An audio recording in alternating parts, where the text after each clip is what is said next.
Steve Kaufmann is a Swedish-born Canadian polyglot. He started to learn Russian, his ninth language, when he was 60. And now, he has an understanding of 20 languages. He runs a YouTube channel where he shares his experiences of language learning, and he's our guest in this week's episode of the Blah Blah Spot. Será que ele sabe falar português? Let's see. Check it out. 1, 2, 3 o'clock, blah blah spot. Hello, Steve, and welcome to the English in Brazil podcast. It's a big pleasure to have you here with us. Thanks for accepting our invitation. It's my pleasure, entirely. So, Steve, we are so curious to know, how many languages can you speak? Well, I'm reluctant to say, because it's hard to maintain all the languages at the same level.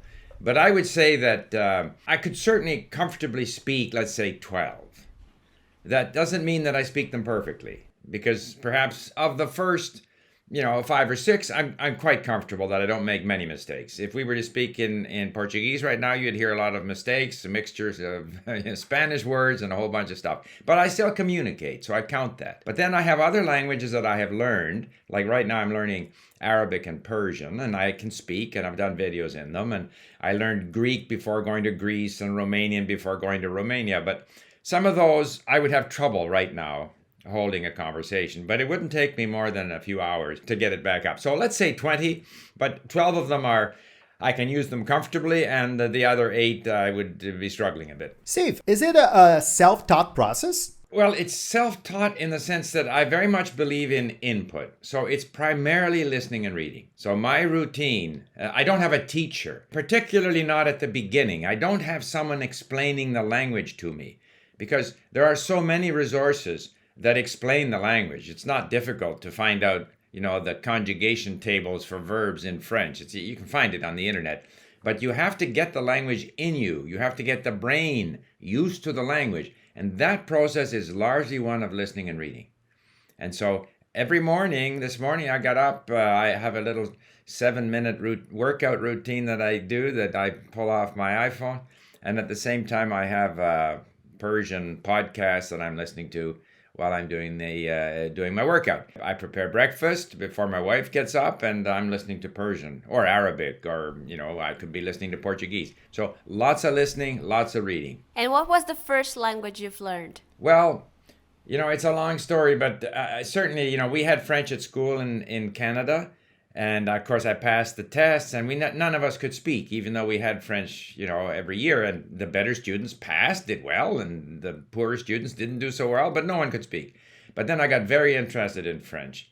And once you get interested in a language, you're motivated. And even in those days, but even more so today, there are so many resources everywhere. But French would be the first, and then followed by Mandarin Chinese. Mandarin and Chinese. That was the second. Okay, so then you started with a whole different language, a completely different language. So it's totally different from English and French. So did you choose Mandarin because it was different from the other languages, or just because you were interested in the culture? It was a matter, just to explain, I learned my French, and then I went to France. I studied there for 3 years.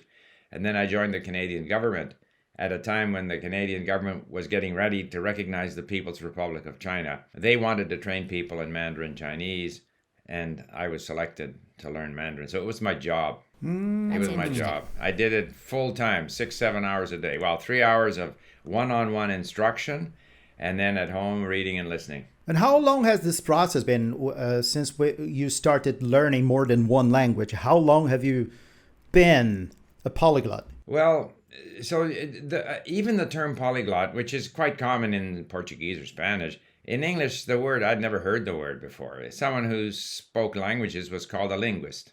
Okay, and if you look up in the dictionary... Really? These are different things. Okay. If you look up an English dictionary, the Oxford or any other dictionary, the first meaning of the word linguist is someone who is skilled at speaking languages. The term linguist in English has existed a lot longer than linguistics. Linguistics as a subject of study is quite recent. The term linguist, violinist plays the violin, the pianist plays the piano, a linguist speaks languages. That's what it meant in English. And still, most English speakers, native speakers, are not familiar with the word polyglot.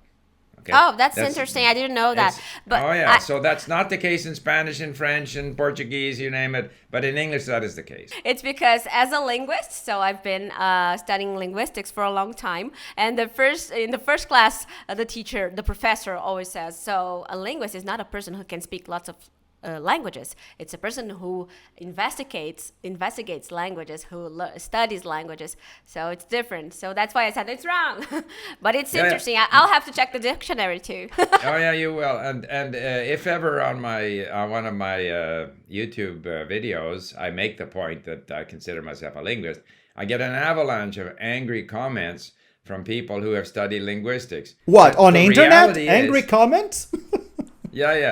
But the reality is, but at any rate, so I wasn't really conscious of that, of wanting to learn lots of languages. I should say, by the way, that when I was a student in France, I used to hitchhike into Spain. And so I learned Spanish, which I speak quite well, actually. And it's very difficult if you speak Spanish to then start speaking Portuguese. At least it is for me, because it's very difficult. You just kind of fall back into Spanish. But so I had traveled, hitchhiked around and picked up German, just hitchhiking around. But then my wife and I, we were living in Hong Kong, and where I learned Mandarin, and then we moved to Japan. So then I learned Japanese. So all of a sudden, you realize now you speak 5 or 6 languages. And then I was between jobs, so I decided to learn German. So I spent a whole month learning German and reading and listening. I scoured all the secondhand bookstores in Vancouver and found books in German and stuff. So, but it's really since the age of 60, which is like 15 years ago, that I decided to learn Russian, because my approach to language learning has always been that you shouldn't focus on grammar. You need to get the language in you, and then you can go back in and look up the grammar. But don't start with the grammar. You need to have something to refer to. The grammar rules have to describe things that you're already familiar with. Otherwise, it's very difficult to really, learn these things. And people say, oh, you can't do that with Russian, because Russian is so complicated. The grammar is so complicated. Your approach might work for Japanese and Mandarin. It won't work for Russian. So I said, okay, we'll give that a try. So then, and since that time, since the age of 60, I have learned, 11 languages since the age of 60. And that is amazing for 2 reasons. So because you weren't like a kid anymore, and because you've learned so many languages. So you are here to prove that it is possible to learn as many languages as you want. I've done a lot of research on the subject. Our brains retain their plasticity. So it's likely that an older person like myself learns more slowly than a younger person, but the difference is marginal. And compared to motivation, for example, if an older person is motivated and a younger person is not motivated, the older person will learn better. And the other thing too is an older person, again, depends what you're comparing it to, but an older person has more experience, has more knowledge, and all of these things can be helpful in learning a language. So yeah, old, young, doesn't matter. Have you got to that point of right before trying to learn a new language, you go like, oh my God, this one will be hard, or you don't even think about it, just go? It is always that way. I mean, I don't worry about whether it's hard. And I think that's an advantage that I have because I've done it so often, right? So if you're experienced at doing something, if you're experienced at climbing mountains and you start a new mountain, but you can overcome the difficulties, you just keep going. But it is still difficult. So when I started into Arabic and Persian, where of course not only could I not understand anything when I listened to it, but I couldn't read anything, and it was very difficult. The writing system is so different. And so for the first little while, everything is just noise when you listen to it. But I know from experience that if I keep going and I use material where there's a lot of repetition, then I know that eventually it'll become clearer and clearer. So it doesn't bother me. And I think that's a big advantage that I have as an experienced language learner. I know I will improve. I know I will improve slowly. I don't have unrealistic expectations. And I know that if I just keep going, I will gradually get better. Yeah, but I think that this is really the difference between everything. I think most people don't realize that they are able to learn as many languages as they want. And you realized that earlier. You thought, come on, I can do it. And then you just did. That's why I asked you that question about, being afraid of some language that might be difficult. People make a monster out of something and they just, okay, I'm not doing that. And you just do. That's amazing. Yeah. I think the biggest thing is in learning a language, there's sort of an initial period where you go from zero to where you can actually say a few things and understand a few things. And that early period is quite a steep climb because you're starting from nothing. But there's a lot of gratification because you sort of see the fact that you're now able to say a few things and you understand a few things. You know, if you even see one word, oh, this means that. Oh, look, I know a word in Portuguese. But then you hit this period, which I call the doldrums, where, you know, where the doldrums is this area in the ocean where the wind doesn't blow and the ship's kind of stuck there forever. And you have the feeling you're not making any progress. And because there are so many words to learn. There are so many words to learn. People underestimate. You sometimes hear people say, well, if you know 500 words or 1,000 words, you can cover 70% of any conversation. Yeah, but you're missing the key 30%. So there are many, many words to learn. And that's where it's important to stay with it. The initial period is difficult, but there are some early successes, and that feeds your enthusiasm. But once you realize just how long the journey is to get to comfortable fluency, to be able to understand well, you know, it's a long road, and many people don't have the patience to stay the course, unfortunately. Yeah, and do you think that's why so many people want to learn a new language, want to be fluent in English, for example, and they end up failing? Do you think it's because they give up before they have the results? I think there are a number of things that, and if we take the example of Brazil, by the way, I should say that I visited Brazil with my wife 2 years ago. We had a great time. This was our South American tour. Okay, so you can't see everything in South America in a month. We traveled with this other couple. So we were 10 days in Argentina, 10 days in Brazil, and 10 days in Peru. So we entered Brazil at the Iguazu Falls, which was amazing. Never been there. Never been there either. Okay. Oh, and we stayed in the town, I think it was Iguazu, and it's right on the border with Paraguay and Argentina. And we had this Airbnb we were staying at. His wife was part native, and yet she was interested in Thai cooking, and they had a place on the sidewalk where they were cooking, and we were drinking caipirinhas and eating Thai food, and people were coming along and sitting down with us. One guy was so drunk he collapsed face down on his table, and it was just a blast, you know. But so from there we flew to Rio, and then to Salvador, and then on to Peru. Wonderful place. English in Rio for sure. Taxi drivers, lots of people spoke English. And I know there's a lot of interest in English. So getting back to your original question, the problems people have, number one, is this desire for perfection. You are always going to make mistakes. I have done business over 50 years, always with people who might be Japanese, that would be German or Swedish or Spanish or French, who speak English sometimes, or I speak their language. But they all make mistakes, and we communicate, and that's fine. So number one is don't try to master stuff. Don't try to be perfect at anything. And then number two is focus on comprehension, because there's nothing worse than not understanding what the other person is saying. So that's something you can work on your own. Too many people think, well, I have to find someone to talk to, and I got to talk. You don't have to talk. But if you can understand well, you will eventually be able to speak well. So I think those things, if people are less demanding of themselves, give themselves credit for what they have done, and recognize that it takes a long time, and that probably perfection, you will not achieve perfection. But everyone can achieve a level of comfortable communication where they understand well and they can get their meaning across. Yeah, and sometimes people also lack motivation. So you were mentioning the fact that motivation is a key thing for you to learn any language. So if people don't find their purpose, why am I learning this language? Where can I use this language? Why? How can I learn this language? So they will end up giving up because it's going to be boring. They're going to see the purpose in what they're doing. So I think this is one of the reasons too, right? Absolutely. I think motivation, attitude generally, motivation, confidence, liking the language, attitude is big, and time. It takes time. And I understand if you live in Brazil, it's like living in Japan or the United States. You're surrounded by several 100 million people, all of whom speak your language.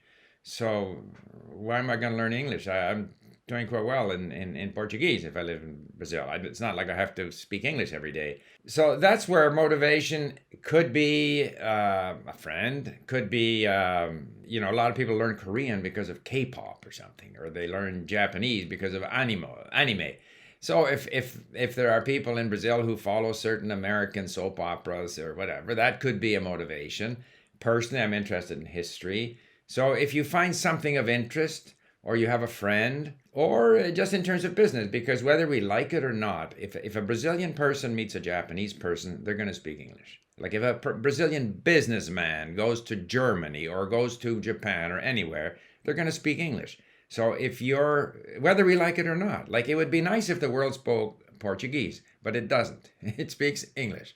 So that is a reality. It's a reality in academic circles, in scientific circles, in business circles, and just generally as a tourist. When I see foreign tourists anywhere, Brazilians go to Italy. Maybe they can get away with Brazilian because the languages are similar, but maybe not, and maybe they still need English. So you were saying that, of course, we need input to learn a new language. And I believe you've read the work by Krashen, right? So one of the main linguists in this area. So he basically says that you need input. You need to listen a lot and read a lot, and then you will end up speaking the language because you've been exposed to this language, just like we are when we're kids. And I totally believe that input is very, very important. I agree with him. But sometimes, I would say many times, many people would say, so I can understand a lot. I can understand the language, but I can't speak. So sometimes this silent period that he mentions doesn't end because you keep on silent. You keep being silent because you couldn't develop the language because you can't speak. You can understand, but you can't speak. What would you say about this?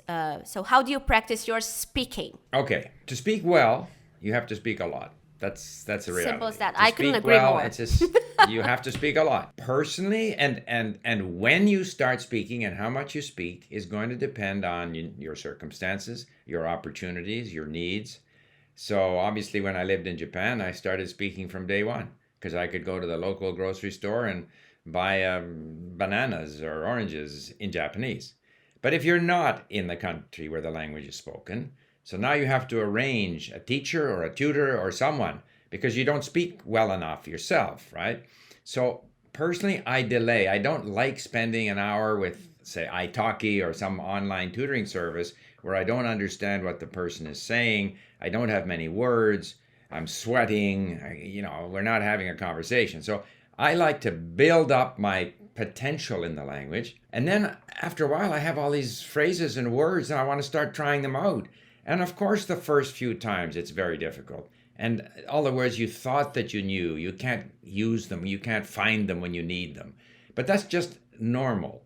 And then as you speak more, so I might start once or twice a week, might build it up to 3 or 4 times a week, if I'm not where the language is spoken. But obviously, if you live where the language is spoken, you have many more opportunities, and you should take advantage of every possible opportunity to speak.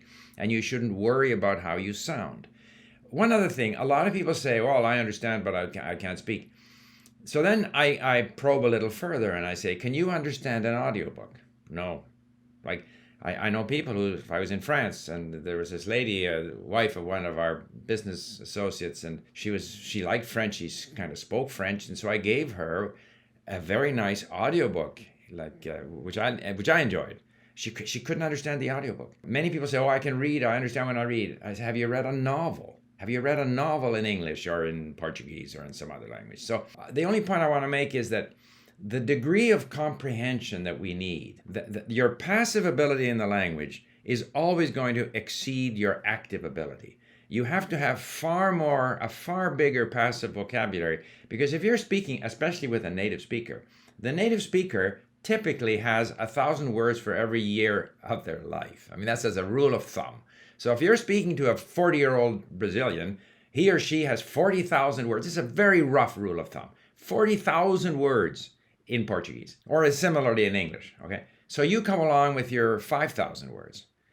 And you have no control over what that person is going to say. So you have no control over what vocabulary they're going to use. Therefore, your passive vocabulary has to be very large. You have to have a very strong, grasp of comprehension. And I say that a lot of people kind of shortchange themselves. Oh, I understand. Okay, go get some audiobooks. Get some audiobooks and buy the corresponding book. So you're reading and you're listening to literature, whatever it might be. I always do this in the languages that I've learned, and then I, of course, import the ebook into Link so I can look up the words and phrases that I don't know. And then I listen and I read and I acquire more vocabulary. So I would say that definitely you have to speak a lot. You shouldn't worry about how you sound. You shouldn't worry about perfection, but you should also continue to build up your comprehension ability, your passive vocabulary, and the stronger that is, eventually the better you will speak. Yeah, I hadn't thought about that point. I mean, it's not that you understand more, obviously, you understand more than you talk because you are listening all the time. You're not talking all the time, but still you need to learn more. You need to listen more because you are comparing to your speaking skills that are really low. So this is really interesting. Your speaking skills, you're always going to struggle to use. You will end up speaking in a way that sort of conforms to the words that you're most comfortable using, which is going to be a small subset of all the words that you know. But you need to know those words in order to understand what the person is saying, or to understand movies or books or whatever it might be. And it's also true that even in your own language, I've seen this for English, I'm sure the same is true for Portuguese. The people who write the best are the people who read the most. So people who read widely and read books that are well written, they naturally acquire the ability then to write well themselves. Okay, so now, Steve, how about if we speak a little bit the Português here? Vamos falar em português, Vamos Steve. falar em português. O pessoal tá bem curioso, acredito, para saber como é que tá a tua desenvoltura no português. E como tu falou antes até, que é uma questão de não se preocupar com erros, que sempre vai ter algum problema, principalmente sempre quando a pessoa... Sempre vai ter problemas. Eu, quando falo português, que é uma língua, um idioma que não falo muito, não? Porque estou aprendendo outras línguas, persiano, árabe, e tenho o problema que sempre estou mesclando o português com o espanhol. Não? Sim, porque he pasado muito tempo em Espanha e muito pouco no Brasil. Por isso, acho que é muito importante não ter medo, não ter medo de falar com erros. Falo mesclando italiano, português.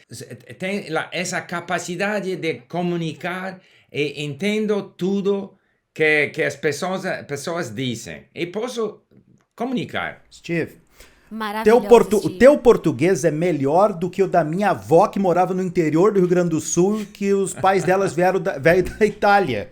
Entendeu? Então, tu pode ter certeza que o teu português tá super bom. E assim, ó, muitos brasileiros, primeiro, parabéns pelo teu português, é incrível, né? Uma língua que a gente pode ouvir. Come on, Steve. Você fala apenas 12 línguas bem e 20 tem o conhecimento. Eu mal falo a minha, não tem essa. Então, Steve, eu queria te perguntar assim, ó, muitos brasileiros, quando aprendem inglês, eles têm uma paranoia de falar como um nativo. E esse nativo, possivelmente, na maioria das vezes, é um americano. Eu tenho que falar igual a um americano para eu ter sucesso, para eu dizer que eu sei falar inglês. O que você acha sobre isso? Primeiro, 99% das pessoas não vão falar, ou mais, não vão falar como um nativo. É quasemente impossível, ok? Impossível. A língua que falo melhor é o francês. E também, no francês, é evidente que eu não sou nativo. Ok? Isso é uma meta, um objetivo não realístico. É uma coisa. Segunda coisa. As pessoas que falam com um acento, que falam bem, que usam as palavras bem, que tem um vocabulário grande, que tem essa capacidade de expressar-se com elegância, claramente, não? Com um acento, é quase mais impressionante de uma pessoa que vai esforçar-se de falar como um nativo, hi, how's it going, como um americano que não tem vocabulário, que não sei expressar-se, não? Então, o objetivo não é isso, não é tratar de falar como um nativo, é tratar de expressar-se precisamente, com elegância, com vocabulário que tem sentido no idioma. Olha, Steve, agora o meu próximo objetivo de vida é falar com elegância, com a sua elegância. Será que eu consigo? Não sei, vou tentar falar com a elegância do Steve, que é meu objetivo de vida. Mas olha, Você Steve... Você fala muito com elegância e compaixão. É verdade, muita muito paixão pra falar importante, sobre... entusiasmo, paixão, é muito importante. E Steve, olha só, o meu inglês hoje, eu vou fazer uma confissão pra você e pra galera aqui. Eu não tinha falado inglês já, olha, há vários dias, porque a gente não gravou esse podcast há alguns dias, e eu não tava tendo muitas oportunidades de falar inglês aqui. Hoje, quando eu comecei o podcast falando inglês, pode ver, eu tava meio travada, assim, sabe? O meu inglês não é assim, ele é melhor do que isso. Mas ele tava um pouquinho travado porque eu tava alguns dias sem falar. Aí eu imagino que uma pessoa que fala 12 línguas, ela tem que manter essas 12 línguas, né? Ativas. Porque se a gente não fala, elas vão enferrujar. Eu sei como eu posso fazer isso com uma língua, né? Que é falar sozinha, criar mais oportunidades. Mas com 12 línguas, como que a gente faz? 12 línguas... Não preciso de manter. São como são, ok? Você dizia que antes de falar tinha um pouco dúvida, não? Se você pode falar bem. Você fala inglês de uma maneira, de meu ponto de vista, perfeito. Com um ligeiro, pequeno acento, pero usa as palavras de uma maneira natural. Que para uma pessoa como eu, para o nativo, é muito agradável. Porque eu sei que todas as coisas que eu vou dizer em inglês, você vai entender. Então, temos uma relação de confiança mutuamente. E isso é muito importante. Se você tem um acento pequeno, que eu sei que você não é americano, ok? So what? So what? Não, ao mesmo tempo. So what? I'm Brazilian, of course. É um charme. Mas para manter, ok, as línguas que não falam muito bem, necessito praticar, escutar, ler. Antes de, por exemplo, se eu tinha uma entrevista em checo, vou passar um dia escutando, lendo em checo. E vou muito rápido, vou poder refrescar, voltar ao mesmo nível que tinha antes. É como um aquecimento, um warm-up. Warm-up. Porque eu tenho escutado e lendo tanto em checo, em russo, em outros idiomas, outras línguas, que é muito fácil refrescar. Porque tem um vocabulário de base, um vocabulário passivo muito grande. Mas, sim, e as línguas não se esquecem. Se você aprender através muita leitura, muita escuta, não? Você não vai esquecer. Ainda que al começar de novo, sim, teria umas dificuldades, mas muito rápido vai falar melhor do antes. Legal. Steve, eu tenho uma pergunta aqui, a última em português, de repente depois a gente pode go back to English, because our listeners, they love when we speak English. Mas eu quero te fazer uma pergunta assim, ó, eu acho que não é uma pergunta original, muitas pessoas devem te perguntar isso, mas vamos supor, Steve decidiu que ele vai aprender uma nova língua a partir de amanhã. Quais são os passos? Primeiro passo, segundo passo, para o pessoal que está querendo aprender um idioma, pelo menos se inspirar aí na tua metodologia. Eu agora começo sempre com as mini histórias que temos ao link. São histórias com muita repetição. Uma história raccontada de um ponto de vista, de um outro ponto de vista. Ele, eu, tempo diferente. São as mesmas palavras, a mesma história de pontos de vista distintos.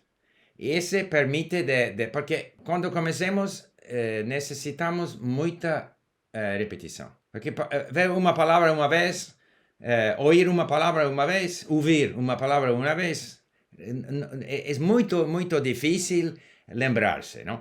Então, muita repetição. Então, durante as primeiras 3 meses, vou escutar como 30 vezes. Não a mesma história em seguida, não? Mas lección 1, 2, 3, 4, otra vez 1, 2, 3, 4, 5, finalmente, al final, voy a escuchar como 30 veces durante un periodo de 3 meses. Ese me da un base de frases, de construcciones, de vocabulario, então, que me permite de procurar coisas mais interessantes para escutar e ler. Segundo ponto, para continuar, muito importante que posso procurar coisas interessantes para escutar e ler.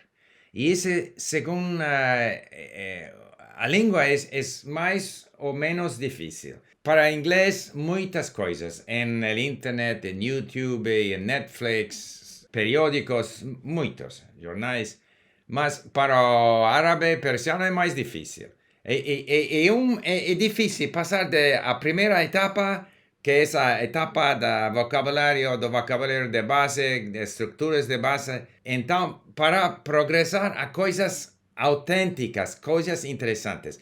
Em francês, por exemplo, existem podcasts a nível intermediário. Isso é muito importante, porque senão é demais difícil passar da primeira etapa à segunda etapa. E sempre é o desafio, não? É o problema para as pessoas que estudam línguas, é procurar coisas a seu nível interessante. Mas se posso encontrar essas coisas, e-books, podcasts, programas de rádio. Eu, por exemplo, para o português, eu escutado os podcasts do O Globo. Da Globo. Uhum.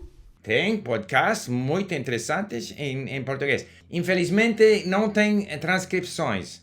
E para mim, para em português não é um grande problema, porque com o espanhol o vocabulário é mais ou menos o mesmo. Mas em outros idiomas, se não tem transcrições, é mais difícil. Em esse caso, vou usar websites de transcrição automática. Você sugere algum? happyscribe.com. Happyscribe é um exemplo. Vou usar também YouTube, apresentações de TED Talks, que tem transcrições em muitas línguas. Muitas línguas. E no link podemos importar essas, fazer uma leção utilizando os filmes no YouTube. Por isso, o TED Talks é recurso muito útil. Steve, eu tô muito feliz que as tuas dicas vão ao encontro das minhas dicas. Então, eu acho que a gente tá alinhado aqui para aprender. Bom. Sabe o que falta para mim? Falta eu tomar coragem de começar um novo idioma. Não, precisa uma razão para. Agora, quero saber mais sobre o Médio Oriente. Então, vou aprender árabe, persiano e turco também. Eu vou precisar de mais Ritalina para isso. Eu preciso mais de remédio para minha atenção. Or caipirinha. Caipirinha. It's a good combination. It's a good combination. Não façam isso em casa, pessoal.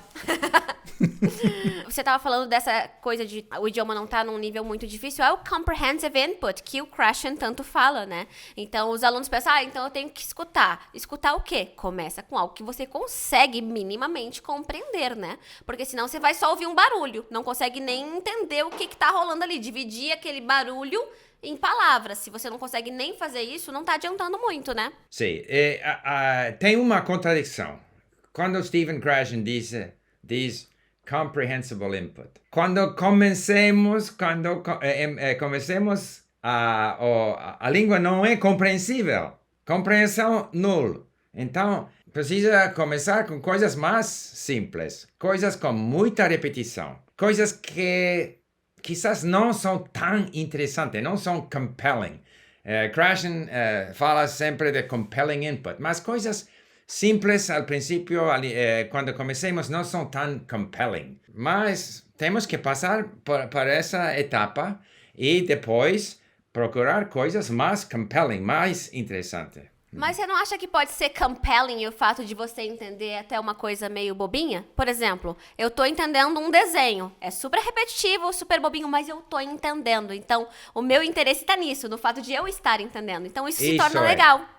Isso é.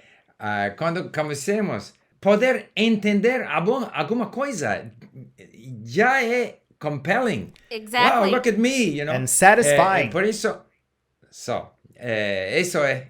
Então, acho que ao princípio as coisas com muita repetição são compelling, de um certo ponto de vista. Ainda que não sejam muito interessante o conteúdo, não? Então, o primeiro passo é começar com as histórias com bastante repetição. O segundo passo seria aumentar um pouquinho o nível, procurar coisas que você realmente se interesse. E tudo bem, tá indo tudo muito lindo, mas eu fico pensando, vem a pergunta de professora, né? Mas e a gramática? Como é que se aprende gramática?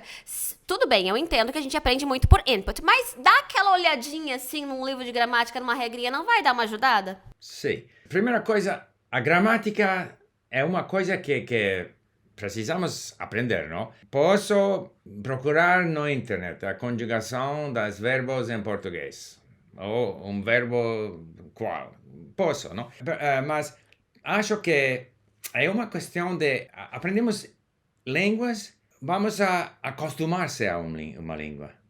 Então, ao momento próprio, vou procurar buscar, não se diz em português, não? Buscar, não. Buscar, perfeito.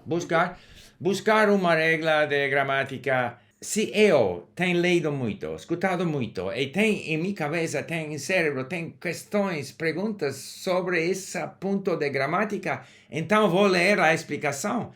Será mais fácil lembrar-se dessa explicação. Se o professor vai dizer, hoje vamos aprender o conjuntivo no português. E blá, blá, blá, blá, blá. E isso não tem sentido porque eu não tenho nenhum interesse, nenhuma dúvida, nenhum background, nenhum ponto de referência para assimilar essas explicações. Então, acho que a gramática, sim, sempre compro um pequeno livro de gramática que vou olhar, não? Mas não para lembrar-me, não para aprender, só para ler, e isso me ajuda a dar-se conta, não? A notar. Notar, perceber. Perceber que acontece na língua. E vou a perceber mais e mais coisas, e de vez em quando vou ler o livro de gramática, mas não com a intenção de passar um exame. E vou fazer a mesma erro muitas vezes e algumas vezes vou falar corretamente e a próxima vez vou falar com erros. Isso não é importante. É um processo de acostumar-se à língua, a perceber coisas na língua. Quando empecemos a perceber algumas coisas, pouco a pouco vamos a usar a língua mais e mais corretamente. Mas não aprender isso, o professor ensinava isso e por isso agora vou fazer exame e tendria 9 pontos sobre 10. Isso não tem nenhuma importância. Se isso funcionasse, eu na escola eu tirava 10 em todas as provas de inglês, porque eu só sabia que tinha que colocar o verbo to be. Coloca o is, coloca o are, inverte, nunca tirou? Tudo lindo. Eu tirava 10 nas minhas provas, só que eu não sabia falar inglês. Sim, e também é bom exemplo, porque no inglês todo mundo sabe que a terceira pessoa de presente tem um S, ok? I go, you go, he goes, ok? É a regra mais simples, mais fácil, todo mundo lo sabe. E muitas pessoas sempre fazem o mesmo erro. He go. El erro mais comum, a regra mais fácil. Então, é uma questão de acostumar-se. Creer ligações neurónicas en el cerebro. E isso é uma questão de escutar, ler, falar, cometer erros e preciso de cometer erros. É necessário cometer erros. E pouco a pouco você vai melhorando. Verdade. Com certeza. Eu sei que o Fábio eu vou deixar o Fábio falar já bastante, mas eu tenho um comentário aqui. Isso veio ao encontro também de algo que eu escutei, o Scott Thornbury, que é outro autor muito conceituado na área de ensino. Sim. E ele falou uma coisa tão simples e que explodiu a minha mente. Ele falou assim, ó: será que a gente aprende uma língua para então falar? Ou será que a gente aprende uma língua porque falamos? Então isso, eu falei, gente, é isso.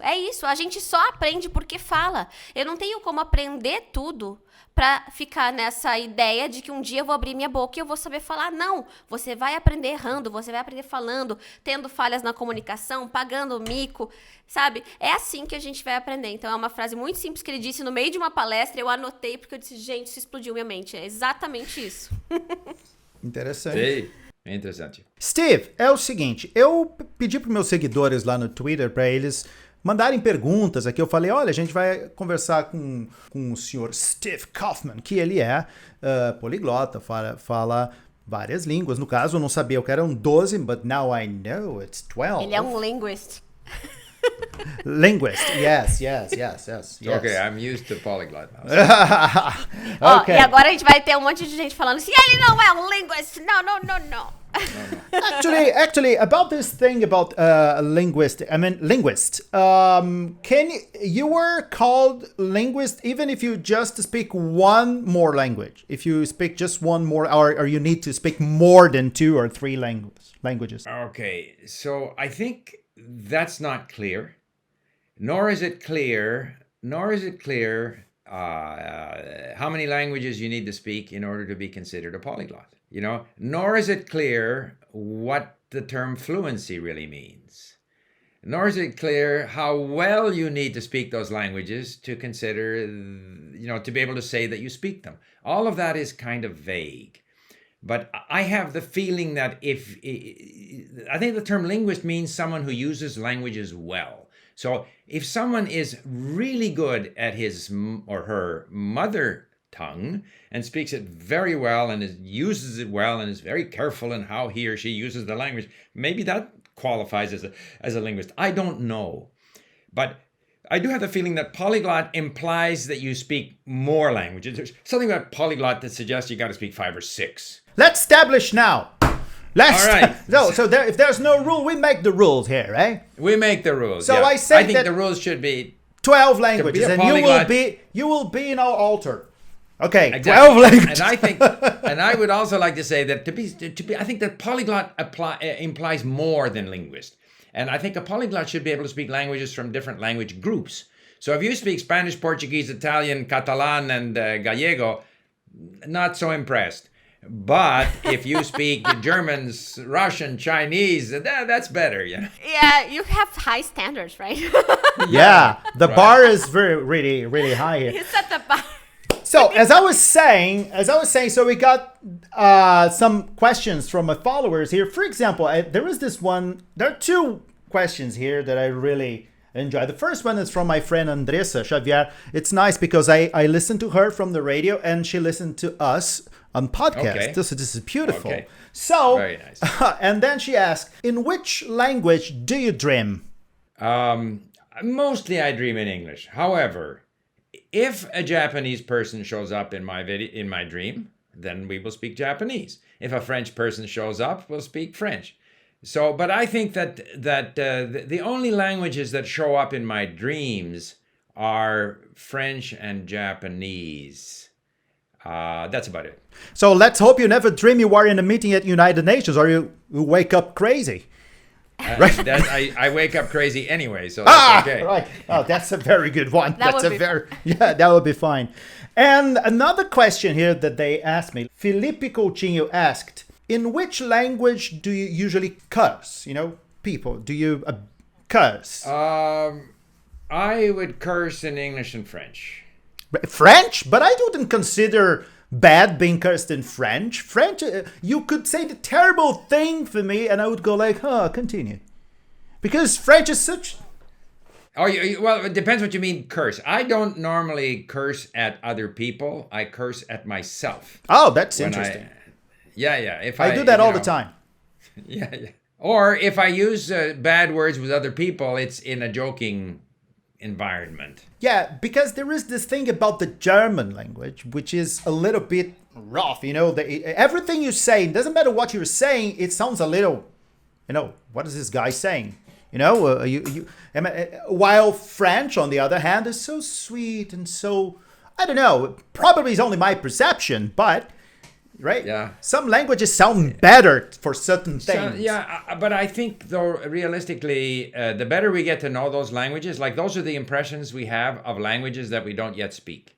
Once we start speaking them, we form a different impression. So perhaps Dutch is one of the languages that sounds the harshest of all. Dutch? But I think, Dutch. If you think German sounds harsh, you got to listen to Dutch. It sounds harsher. But once you get into the language, not so. I'll tell you something very strange. Before I could speak either Russian or Portuguese, I always had the impression that Portuguese, and I used to hear here in Canada, we'd hear the Portuguese from Portugal. And the Portuguese from Portugal, they don't pronounce their vowels. And the Russians, they don't. No, they don't. You're right. And in Russian, there are a number of vowels that they don't pronounce. So you bloop, bloop, bloop, you have these languages where they don't pronounce vowels. I thought Portuguese sounded just like Russian. And once you get into it, of course, you realize that they're very different. And similarly with Spanish from Castilian Spanish, Spanish in Spain, and Greek, they have all the same sounds. La jota, la theta, the vowels are the same. If you don't know either language, you think it's the same language. Wow, yeah. But once you get into the language, then you realize it's quite different. Yeah, but the thing about German, for example, I don't believe butterflies fly in German because it's Schmetterling is heavy as hell, right? don't you feel like Schmetterling is something heavier than my table here? It's incredible. While butterfly goes. You get used to it. Yeah. Yeah, you get used to it. Yeah. Karina, do you have some questions from your followers? Yeah, I also have some amazing questions here. Angie Chalas asked, does being a polyglot interfere in the way you speak your mother language? It only enriches it. Okay? Every language you speak, this has been my experience, every language you speak enables you to speak all of your languages better, including your mother language. You become better at language. It's like if you are an athlete, and you can run the 100-yard dash, and you can ski, and you can play tennis. Every sport that you play makes you a better athlete. Every language that you learn, at least this has been my experience, it makes me better. I have a broader range of different ways of expressing things. And so, no, I would say, no, it doesn't interfere. And if anything, it improves it. Now, I have heard stories about people, say, immigrants who come to Canada or Brazil and never speak their native language for 50 years, and all of a sudden they have trouble speaking it. So there are examples of that, but I have not had that experience. I have found that learning more languages improves my ability to express myself in language, including my native language. Amazing. And then Paula Silva asked, what's the secret to memorize so many words in so many languages? Do you have a notebook or something? Do you use any of those apps? Anki? No? I don't use Anki. Don't try to memorize. Okay, I'm not a fan of memorizing. I'm not a fan of Anki. I learn entirely on Link. So I start with our mini stories at Link. I follow my statistics. Link tracks how many words I know, how many words I've learned or read, and I have audio there. I have everything I need, and I just follow the process. And I know from experience that, because in Link the color of the word changes from blue to yellow to lighter yellow. And so I know that I've seen this word umpteen times, like 5, 6, 7 times before. I still can't remember it. But that's fine. There's nothing wrong with forgetting. And there is even research in, cognitive science that shows that whatever we forget and learn again, we end up learning it better. So we shouldn't be afraid of forgetting. We're going to continue to forget. We're going to remember for a while. Then we start forgetting the same word that we thought we knew, we've forgotten. It's all part of the process. I just keep absorbing content, listening and reading, speaking and using the language, and slowly the vocabulary accumulates. And you can't anticipate when a word is suddenly going to stick, as a part of your vocabulary, any more than we can anticipate when a grammar rule is going to stick. It just starts to happen. But it took you some time to get to this way. I mean, it was not from the first moment you started learning another language that you saw that this was the way to do it. I mean, it took you some time to realize, okay, this is how I do. Well, in the case of, say, French, I got interested in French, so I started watching the film of the La Nouvelle Vague back in the, in the 60s. And then I went to France and I did all my university training in France. So I was put into a situation where I had to read and listen to lectures and speak in French. When I went to study Chinese, I had 3 hours a day of class, but then I went home and all I did was listen and read. And it just so happened that was the easiest thing to do, and it turned out to be the most effective. All right, Steve, last question then. So this is Leo Silva. He asked, what are the advantages and disadvantages of learning multiple languages simultaneously? Well, I think probably it's best not to do that. Don't do that at home. Yeah, because I find that you need a high degree of passion and commitment to learn a language. And the more intense that activity and the more intense the focus on the one language is, the better. However, right now I'm learning Persian and Arabic. I'm doing it because I want to learn both languages. So if I just spend, say, 3 years on one, then I'll have nothing in the other. So this way I go 2 weeks on one, 2 weeks on the other. So I kind of am able to sort of learn both of them more slowly, but in the end I'll end up with two. Disadvantage of learning two at the same time is that one takes away the time that you have for the other, right? There can also be some interference. The advantage is we have to understand our brains like repetition, like staying with one language, but the brain also likes novelty. The brain likes new things. It's very important. Even in terms of if I'm even in one language, I'll be looking for new things like news articles, what's happened today in the COVID or whatever it might be. New things. The brain is curious for new things. So to that extent, if I spend 2 weeks on one language and then go 2 weeks on the other language, the brain likes it because it's new again. So I think there's a bit of a trade-off. So, but if it depends on your goals. Like you have to learn language X, then you just stay on one language. If you want to learn both languages, then you can play around. You can do a little bit of both at the same time, or stay on one for 6 months, the other for 6 months, or one for 2 weeks and the other for 2 weeks. There's no harm in doing that. Steve, eu tô impressionada. Let's get back to Portuguese. Olha, tô impressionada. What language are you speaking? Qual das 12 línguas que a gente vai falar agora? Ça va, monsieur? Ça va? Ça va, très bien, oui. Eu não vou me arriscar nada aqui, porque eu só sei inglês e português e eu consigo entender o Spanish e um pouquinho de italiano, mas só entender mesmo. Steve, olha, muito obrigada pelo teu tempo, pela tua generosidade em compartilhar tanto da tua sabedoria. Muito interessante para mim. As tuas dicas, a tua experiência. Nossa, eu poderia ficar conversando contigo horas e horas. De verdade, sim, porque é muito interessante. Eu também. E obrigada mesmo por ter aceitado participar aqui com a gente. O teu português é incrível. Pode chamar pro pessoal para acompanhar o teu canal, né? Você tem um canal no YouTube. É só o YouTube ou tem outras redes? Pode falar sobre onde o pessoal pode te acompanhar. Tem o canal no YouTube, Lingo Steve. When you said, professor, hey, that's me. Lingo Steve. E também o link que eu uso para aprender, que é a plataforma que é fundada com meu filho, não? Então tem esse link, o pessoal pode te acompanhar. A gente vai deixar na descrição aí, né, depois. Vamos deixar na descrição os links para você acompanhar o Steve. Muito obrigado. E também, né, Steve, tem muitas outras entrevistas que você deu para outros canais, né? Eu assisti a do Kangaroo English, e tem outros canais também para os quais o Steve concedeu aí entrevistas, um bate-papo. Então vou deixar alguns links aqui também para você continuar escutando as histórias e a experiência do Steve. Muito obrigada, Steve. Foi um prazer. Até logo. Thank you so much, Steve. Nice to meet you. Keep the good job, man. Nice. A lot of fun. Thank you. Muito obrigado.